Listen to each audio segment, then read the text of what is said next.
In the world of military aviation, a quiet revolution is underway, and it's coming from Sweden. Sweden, known for neutrality, is now making waves its premier fighter jet, the Saab Gripen. But the real story isn't just about the jet, it's about a new way of doing business.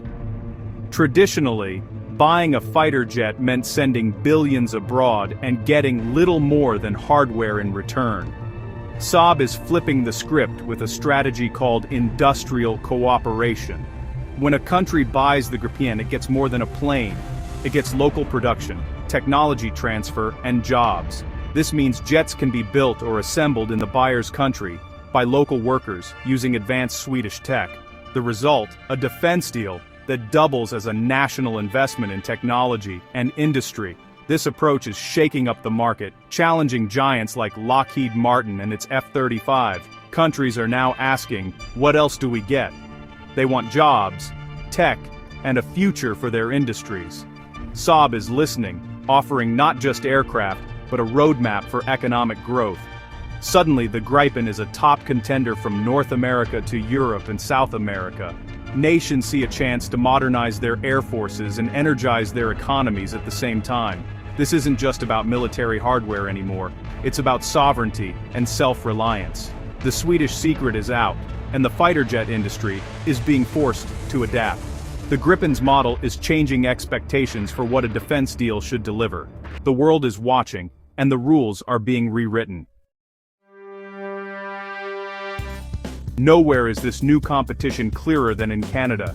Canada was set to buy the American F-35, but that deal is now uncertain. The reason? The F-35 program hasn't delivered the promised jobs or economic benefits. Enter Saab, offering to build Gripens in Canada with Bombardier, creating up to 10,000 high-skilled jobs. Sweden's top officials have visited Canada, signaling strong political support for the deal. For Canada, it's a choice: stick with the F-35, or embrace a new partner offering jobs, tech, and control over its defense industry. The Gripen is more affordable and comes with a promise of revitalizing Canada's aerospace sector. Bombardier is ready to help if the Gripen is chosen. Canada's decision will shape its air force, the global defense industry, about what buyers now expect. The stakes have never been higher. The Gripen's momentum is spreading, most recently to South America. In November 2025, Colombia signed a $3.1 billion deal for 17 Gripen EF fighters, rejecting the American F-16. This move signals Colombia's desire for greater independence in defense and foreign policy. The deal includes technology transfer and local industry involvement, echoing Saab's partnership model. Colombia joins Brazil as a Gripen operator, strengthening regional ties and logistics. For Saab, it's proof that their strategy can outcompete even the US in key markets. The Colombian deal is a strategic win, reshaping alliances and boosting Saab's presence in Latin America. The ripple effects will be felt across the continent. The Gripen story takes on new urgency in Ukraine. In late 2025, Ukraine and Sweden agreed on a massive order up to 150 Gripen E fighters. For Ukraine, it's a lifeline: modern jets to replace aging Soviet hardware and defend against ongoing threats. The Gripen's ability to operate from rugged airfields and highways is a perfect fit for Ukraine's needs. Technology transfer and local industry involvement are part of the deal, deepening the partnership. This order marks a major pivot toward Western defense technology for Ukraine. The arrival of these jets could shift the balance in the air war, giving Ukraine new capabilities. It's a huge bet on the Gripen's reliability under fire. The world is watching to see if Sweden's jet can deliver in the toughest conditions. So, why is the Gripen suddenly in demand? It's a blend of performance, price, and partnership. The Gripen is a top-tier, multi-role fighter with advanced radar, electronic warfare, and weapons. It's far cheaper to buy and operate than rivals like the F-35, making it attractive for countries with tight budgets. Its design allows for operations from short or damaged runways, even highways, offering flexibility in tough environments. Lower costs mean more training hours and better readiness. But the real draw is Saab's promise of technology transfer and industrial cooperation. For buyers, it's not just a jet, it's a national development project. This holistic approach is the Gripen's true edge.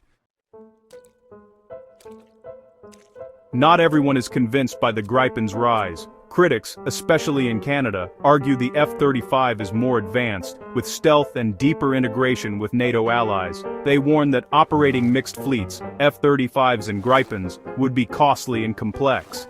Interoperability with allies could suffer, as most NATO partners fly the F-35. Some say the economic benefits of the Gripen can't outweigh the F-35's combat edge. The debate is fierce. Is it better to have the most advanced jet, or a more flexible, economically beneficial option? Every country must weigh these trade-offs carefully. The answer will shape air forces and alliances for decades. The Gripen's rise is more than a sales success, it's a shift in the global defense market. Saab's model of local production, job creation, and tech sharing is forcing the industry to adapt. Smaller nations now have leverage. They're not just buyers, but partners shaping their own futures. The old model, superpowers selling, others buying, is fading. The Gripen's wins in Colombia, its potential in Canada, and its massive order from Ukraine are part of a global trend. Nations want strategic autonomy and control over their technology. Saab, from neutral Sweden, is offering exactly that. The skies are shifting, and the world's biggest defense companies are being forced to compete on new terms. Whether the US and others can adapt remains to be seen. One thing is clear: Saab's Gripen has changed the game. Military aviation is entering a new, more complex era, one where partnership matters as much as power.